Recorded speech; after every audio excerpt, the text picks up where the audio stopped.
There is more than one reason to market your book. And what this reason is changes how you market your book. Yep, you heard me right. There is more than one reason to market your book, not just more than one way. Of course, we know there's a lot of ways that you can market your book, but there's actually more than one reason to market your book. And what that reason is has a powerful influence in your book marketing longevity and in who you should and shouldn't listen to, and in what kinds of marketing work best for you, and in how you get the most satisfaction from all of that marketing. All of that comes down to your particular reason for marketing your book and your particular reason for digging in and trying things again and again and again, even when they don't work the first time or the 20th time. That reason and that motivation is crucial and doesn't get nearly enough attention in terms of this whole book marketing angle, business, etc. So in this episode, we're going to dive into these 3 reasons for why you market your book and give you some clarity and confidence as you move forward in marketing your book. This is Janeen Ippolito. Let's talk.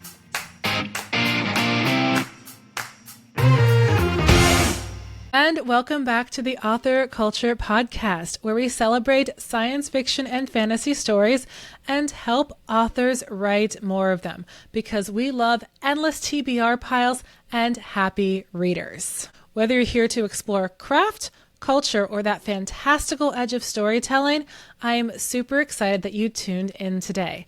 I am Janeen Ippolito, multi-published best-selling author of over 25 books, editor, marketing strategist. I ran a publishing house for 7 years, publishing industry veteran for 16 plus years. And oh yes, I am a giant genre nerd who lives for all of this fun author stuff and really wants to see you succeed in a way that makes sense for you. So whether you're a writer who wants to achieve sustainable success in a way that does make sense for you and hit your personal finish line, or you're a reader who wants to peek behind the curtain, see how it all happens, and nerd out over cool genre things, you are in the right place, and I am so glad that you are here. And real quick, if you haven't already, do make sure that you hit that subscribe button on YouTube, on Substack, on Spotify, on Apple, iTunes, or wherever you listen to or watch this podcast. And thanks so much for all those awesome reviews that you leave in those places as well. It is super encouraging. And if you want some exclusive behind the scenes info and tips and tricks, do make sure that you join the Author Culture Insiders on my paid Substack. I share with them all kinds of fun exclusives from books, toolkits, and courses that I am actively working on. And in fact, they can also give me feedback and requests that impact how I create those resources and toolkits. So if you want to basically have some permission to order me around behind the scenes as I create fun tips and tricks and toolkits and courses and books to help you on your journey, plus you believe in the dream of everything we do here at Author Culture, consider becoming an Author Culture Insider. Now, on to these reasons for book marketing. First, let's get it out of the way. You don't have to market your books. I can't make you market your books. That's not really what I'm into. And literally, I cannot reach through the screen or through the speaker or through your earbuds and make you market your books. If that's not something you're into, if that's not something you see as relevant, if you're happy with just your books being for you and some close friends, that is okay.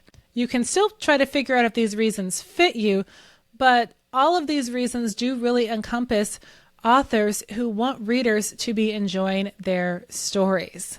All of these do assume that you, in fact, want to have your books out there and you want people to connect with them because you want to create this wonderful relationship between authors and readers that is really fantastic. The other thing that I'm making a bit of an assumption about here is that you do know your core, deeper worldview for doing this as well. So these 3 reasons do hit some core focal points for writing. They hit some core motivations for writing and marketing your books, but also Things like desiring to make an impact on the world, things like being influenced by your faith or beliefs, things like trying to do something for, the honor and memory of a loved one, or for some other bigger, more ephemeral but equally valid reason. That's not something I'm going to touch on here at this time. So coming into this, I am assuming that you also have a sense of those deeper motivations and of any worldviews that are shaping why you're getting your books out there. Now, in particular, one of the reasons that we're going to talk about does tie into values, faith, belief, motivation, desire for impact very strongly. And so you may just naturally find that reason resonating with you. But I am also assuming that you are going to do some of that deep work and figure out, does it matter? Why does it matter? All of those things as you're coming to the table and considering these 3 reasons. So reason number 1 is the most accessible reason, the one that kind of everyone sort of assumes you're into when you're writing books, at least if you listen to marketing experts, the one that automatically gets you labeled as a professional if you have this goal. And that is profit. The desire for revenue. People who are writing their books and marketing their books for the primary reason of making money off them. There is nothing wrong with this. This is totally legit. And when you're listening to lots of people who are talking about book marketing and how to do it well and how to connect with people in terms of book marketing, everyone is thinking about the profit, the bottom line. I will say that if you are into marketing your books for revenue, it is one of the easiest benchmarks to measure. It can also be one of the most merciless because you can't fool the spreadsheets. You can't fool, the data that comes back after you run an ad. And so when you're in this for profit, you are going to be making some different choices than the 2 other reasons that I'm going to be mentioning in the near future on this podcast. And so with a lot of people who are book marketing experts talking a lot about profitability and revenue and all of that, I'm not going to dive too deeply into this one because I believe you've probably heard this elsewhere just as much as you've heard this on this podcast. Anyone who's talking about optimization, anyone who's talking about maximizing reader connection and onboarding people as quickly as possible and all kinds of technical jargon like that, that's a good sign that that person is very profit focused. People who are profit focused tend to use more corporate words like that, more sales and business words, and that's fine.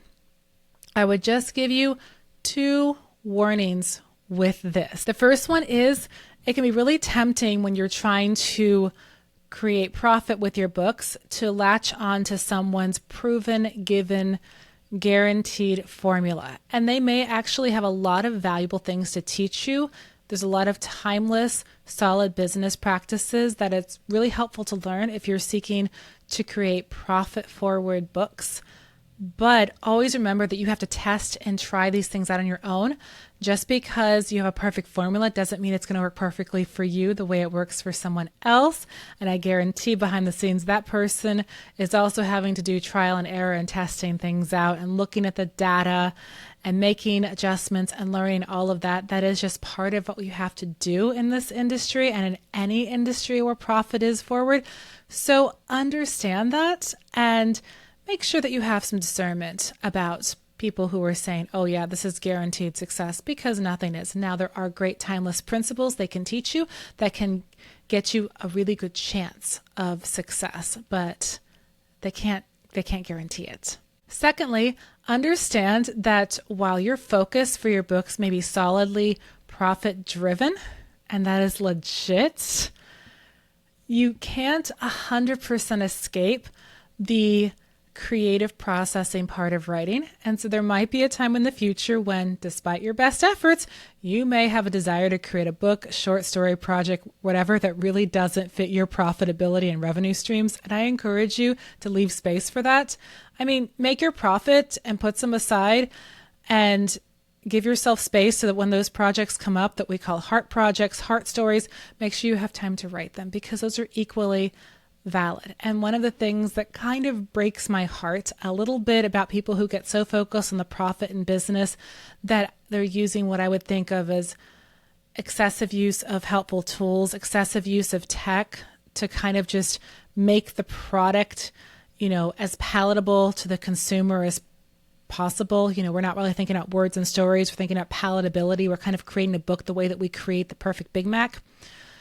Is that they're missing out on one of the coolest parts of writing a story, which is that processing and that creating and that taking things that matter to you and connecting with others. And so I just would encourage you, when you're seeking profitability first as your reason for marketing, and when you're seeking revenue, there is nothing wrong with that. That is totally legit. But never let the quest for the perfect Big Mac that's going to connect with your readers steal or rob you of the joy of creating the stories and creating that amazing world, that amazing place that readers can really connect with and that can have some kind of lasting legacy beyond just being disposable. There is nothing wrong with creating quick reads, but also there is nothing wrong with having heart stories come out too. The second reason that authors market their books is for the message, to convey a message, to connect with readers over a particular message, to express a message, to have that whole connection be about the message. And so because of that, while profitability can be a focus, you may also find yourself in a place where you give away your book for free or for low cost to support the larger message.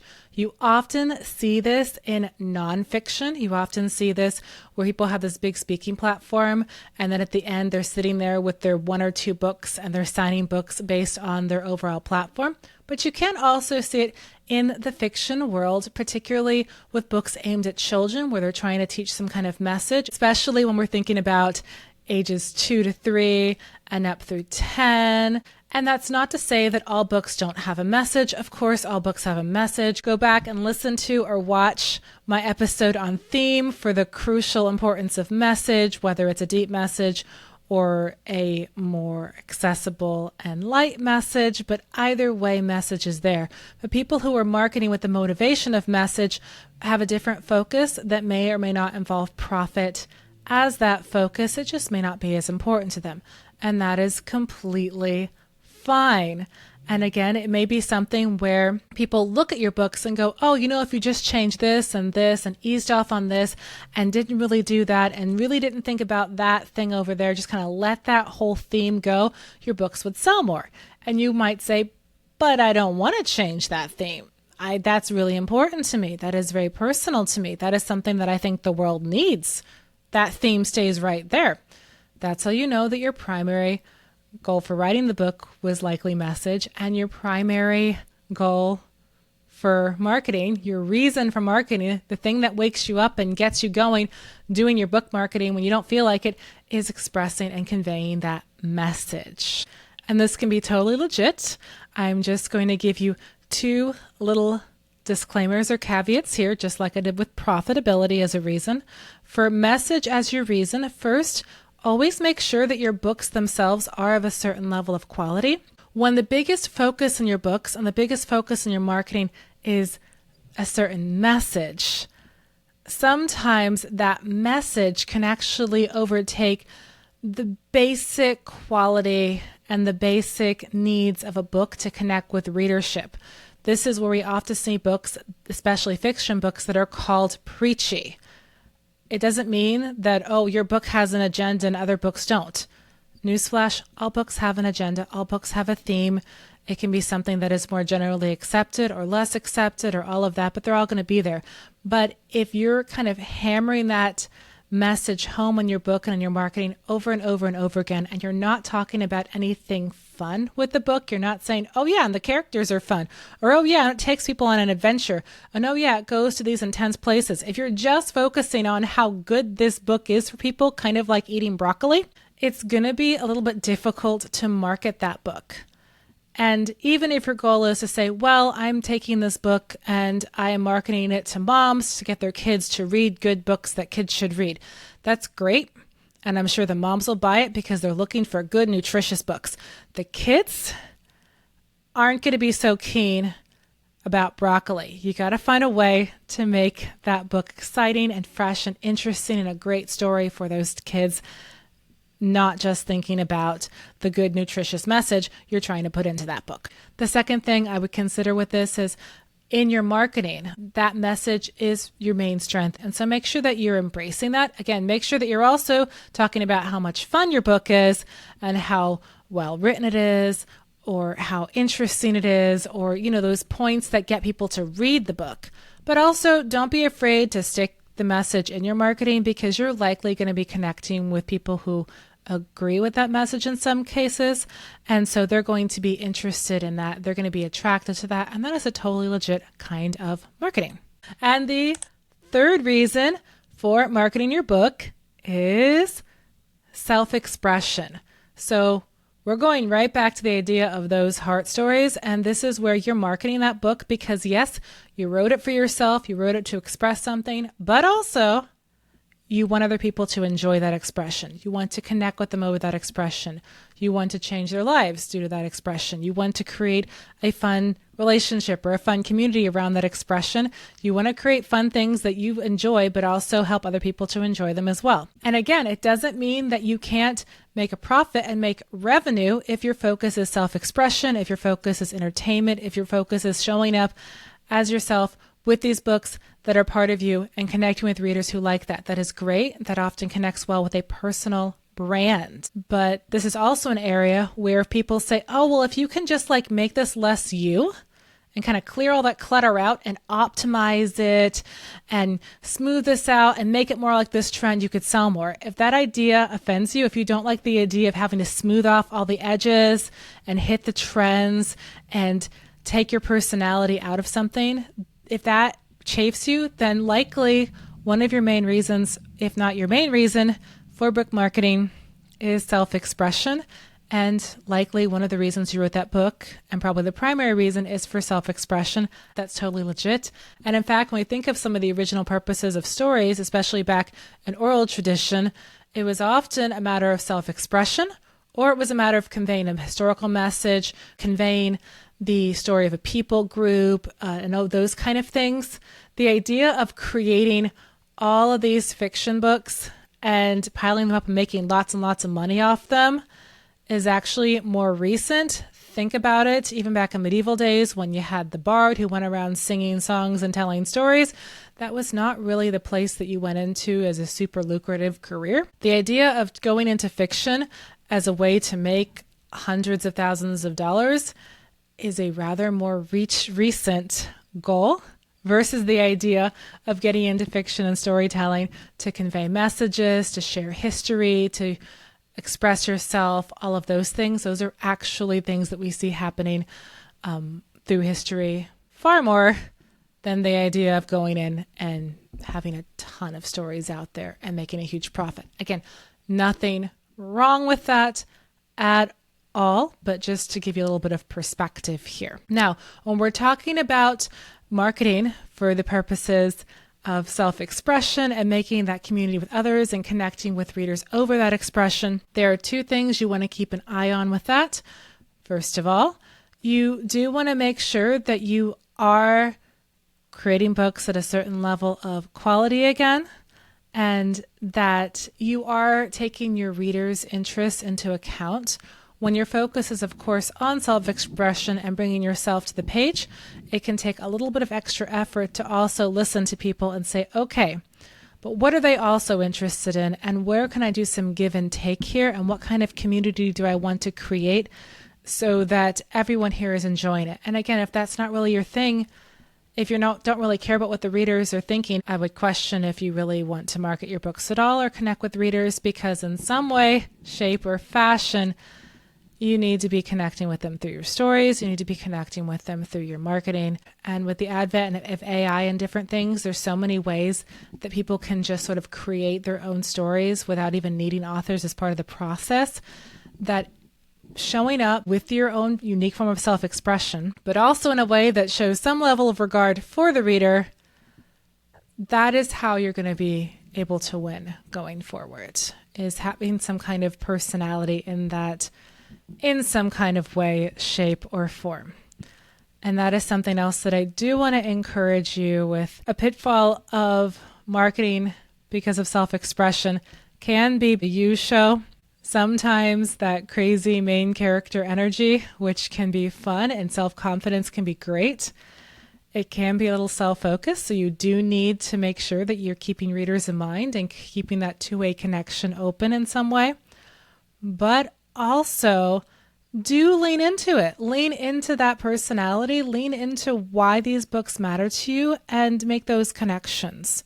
Find that balance between your own self-expression, your own way of standing up on stage and performing, and connecting with readers and listening to them. Find that balance, but also lean into that fun of expressing yourself, especially because not always, but often, books that are marketed primarily because of self-expression and books that are created primarily for self-expression can be some of the more challenging ones to make profitable. It doesn't mean you can't make profit. You absolutely can, and it can work very well. But it can be a little more challenging if you have that kind of artistic focus versus having a little bit more of a profit or a product focus or having more of a message focus that is naturally very interested in how to connect with readers. So just keep that in mind. People who are all about marketing for reasons of self-expression, keep doing your awesome, crazy groove thing, but keep the readers in mind as well. So in summary, the 3 reasons for book marketing are profit, message, and self-expression. These are all 3 valid. You can actually make good revenue and find profit in all 3 of these. But again, which one motivates you most is really going to help you as you continue to get up every day and try and fail and look at the data and try again. So make sure that you tap into those motivations because it is one of your keys to author longevity and reaching your success. So which one of these categories fits you best and fits your books best? Or do you have different books that you wrote for different reasons? Do you have some books that you wrote for profit and some books that you wrote for message and some books you wrote just because they're heart stories?